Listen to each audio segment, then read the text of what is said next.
Alright guys, hopping into the first tip. First, you want to find a deck that you're really comfortable playing. And you should just find that one deck and stick to the deck. But also make sure that deck fits into the metagame. Because yes guys, there are decks that suck out there, and there's a reason why everyone runs Royal Giant or Hog nowadays. When you're building this deck, it's best to build your deck around your kill factor, and then switch out 1 to 2 cards at a time depending on what your deck needs or is lacking. When you're super comfortable with your deck, this allows you to play by habit. Playing by habit gives you the edge over your opponent because you just know what to do. You see some barbarians, boom, fireball. Royal Giant incoming, you set up your cannon, mini P.E.K.K.A, and boom, defend it properly. When you're able to do this, you're then able to allocate your mental resources to focus on your opponent. That means you can start tracking their elixir, start tracking their card cycle. Does he play his miner on the right side? Does he play his miner on the left side? You're able to just know and see these things without thinking too much. Now let's look at a real life example with the Jason deck. Jason was the winner of the first ever tournament hosted by Supercell. Now, in my opinion, why Jason won the tournament was because he knew his deck inside and out. In an interview, he said he played over 1,000 games with his deck. Because of this, he was able to recognize favorable and unfavorable matchups. In knowing this, it allowed him to either play more aggressive or defensive. Alongside the fact that he played this deck in ladder against people higher level than him, with better cards probably, when you put him into a tournament setting with tournament caps, it's clear why he steamrolled that tournament without dropping a single game.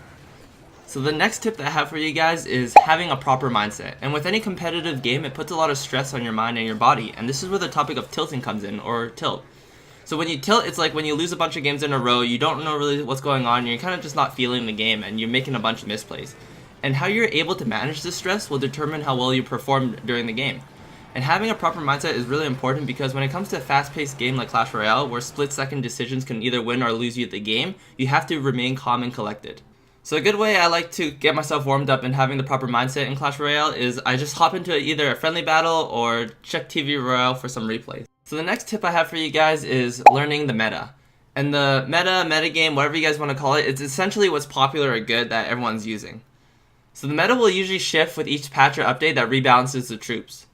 Troops can be indirectly buffed and nerfed based on other troops getting buffs or nerfs. For example, if there's a nerf to defensive buildings, like cannon, it indirectly buffs like hogs and royal giants. When you start paying attention to the metagame, you'll begin to notice trendy cards, or what I like to call flavor of the month. Such examples would be like the rise in the popularity of mini P.E.K.K.A due to it being really good against hogs, royal giants, miners, and golems. Alright, so looking at a live example, we'll look at one of the top 50 players. So the deck you see right here is what's called the Hog Trifecta deck that runs Musketeer, Valk, and Hog. And it's important to learn the meta because this will help you recognize specific deck archetypes, which in turn will help you attack more, but more importantly, defend properly. Because a strong defense is a great offense. So let's say he drops Musketeer and Elixir Collector right here. So when he does this, I start thinking like, okay, Musketeer, Elixir Collector, this guy's probably playing Hog Trifecta right now. And because I know that, and usually when the Musketeer gets to the bridge, he'll drop the Valk and the Hog. Once I know this, I'm able to defend more properly, and this will give me a huge advantage throughout the game. So the next tip I have for you guys is what's called the loop. And the loop could be a good or bad thing depending on which side of it you're on.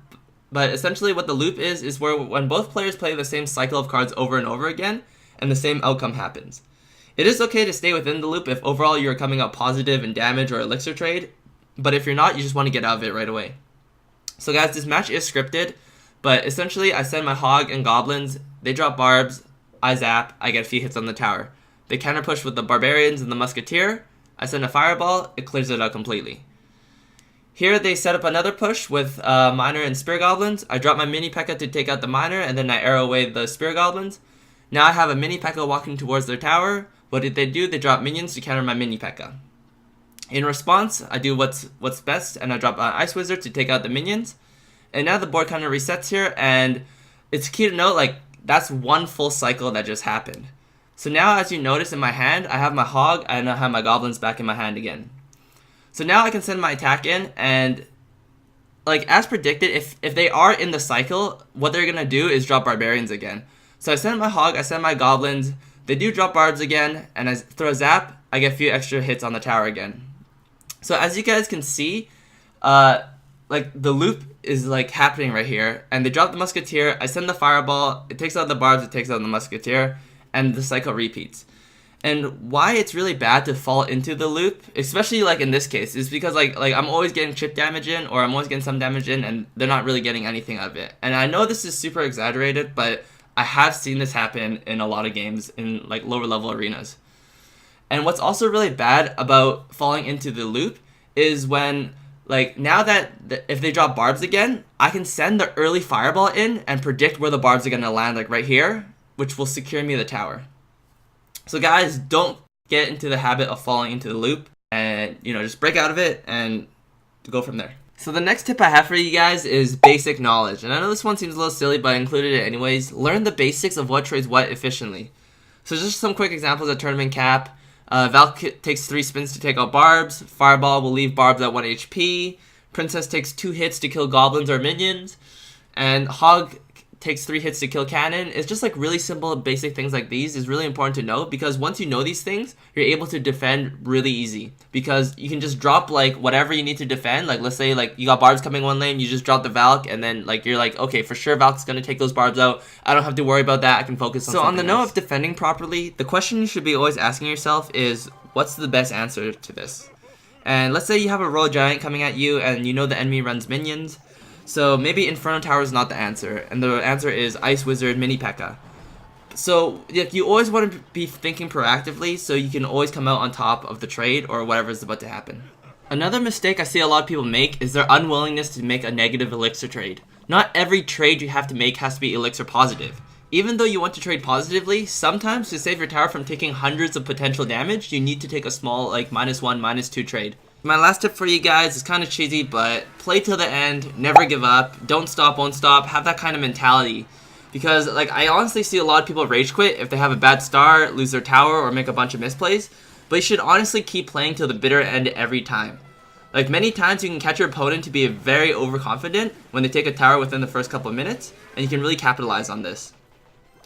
Also, when you lose a tower right at the start, if you don't continue playing, you'll never learn how to play from behind. And the game will the game completely shifts once you lose a tower, because now your opponent can play more aggressive and they can also play cards on your side of the field. Playing the game out to the bitter end allows you to overall better your abilities of playing from behind. Additionally, a lot of people say you should take a break if you go on a big losing streak. Personally, I'm really against this, because you're not going to get better by playing less. If you do feel tilted, you should be going into your replays and analyzing why you lost, or even jumping into some friendly battles to untilt yourself. Alright guys, that's it for today's video. Thank you guys all so much for watching. I really hope you guys enjoyed it. Hopefully these tips will get you guys into Legendary Arena, because like pretty much for most players, like that is like the end goal of this game. If you haven't already, check out my previous video right here. It's a in-depth replay analysis that I do in Legendary Arena. It's a really close game, really fun to watch. And then I also have a really cool deck here. It's Mini P.E.K.K.A. and Fire Spirits, a really aggressive deck and also really fun to play. Like always, leave any questions or comments in the comment section down below. I love reading what you guys have to say. And of course, if you guys really do enjoy all these videos, hit me with that like, hit me with that subscribe. It really helps out. That's really it for today, guys. Thank you guys so much for watching. Peace.